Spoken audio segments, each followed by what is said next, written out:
আসসালামু আলাইকুম প্রিয় দর্শক, আজ আমি আপনাদের তৈরি করে দেখাবো চিটাগাংয়ের ঐতিহ্যবাহী মেজবানি গরুর গোশত। তো মেজবানি গরুর গোশত করার জন্য এখানে আমি কিছু মাংস নিয়েছি।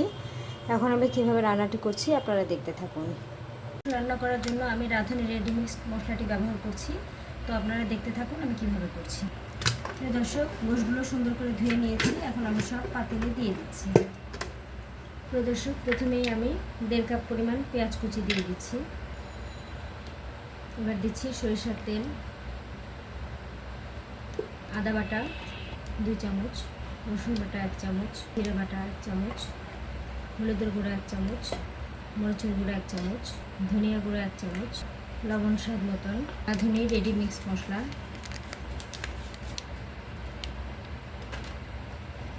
সুন্দর করে মাখিয়ে দিচ্ছি। তো দর্শক, এখানে আমি 3 কেজি পরিমাণ গোশত নিয়েছি, তাই মশলাটা সম্পূর্ণ দিয়ে দিয়েছি। তো দর্শক, সব মশলাগুলো ভালোভাবে মাখিয়ে নিতে হবে।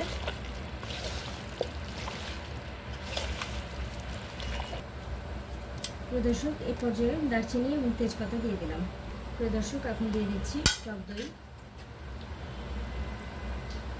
টেবিল চামচের 5 চামচ টক দই দিয়ে দিচ্ছি। এখন আমি টক দইগুলো সুন্দর করে মাংসের সাথে মাখিয়ে দিচ্ছি।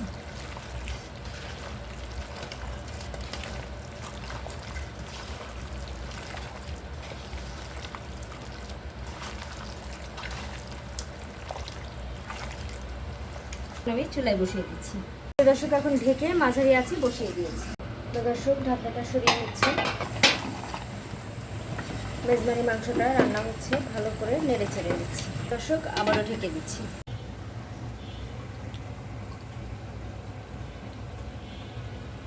তো দর্শক, মেজবানি গরুর গোশতের ঢাকনাটা আমি সরিয়ে নিচ্ছি।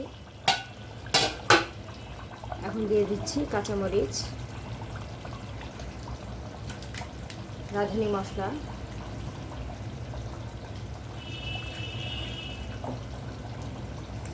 এবং বেরেস্তা তেল সহ দিচ্ছি।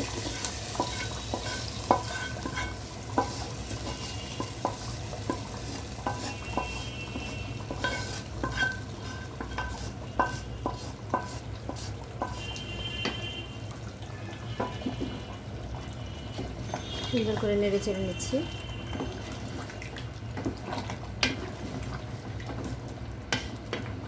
চুলার আঁচ একদম ছোট করে 10 মিনিট আমি আবারও ঢেকে দিচ্ছি।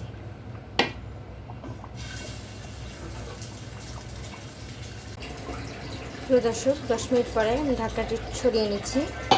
দেখতে পাচ্ছেন আমার মেজবানি গোশত রান্না হয়ে গিয়েছে। একটু নেড়ে চেড়ে আপনাদেরকে দেখিয়ে দিচ্ছি।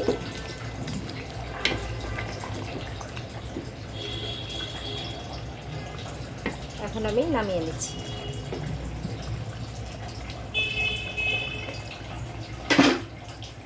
প্রিয় দর্শক, তৈরি হয়ে গেল আমার মেজবানি গরুর গোশত। এভাবে রান্না করে গরম ভাতের সাথে অথবা পোলাওয়ের সাথে আপনারা খেয়ে দেখতে পারেন, ইনশাল্লাহ মজা লাগবে। ধন্যবাদ সবাইকে আমার ভিডিওটি দেখার জন্য। বেশি বেশি লাইক ও শেয়ার করে আমার সঙ্গে থাকুন। ধন্যবাদ। আসসালামু আলাইকুম।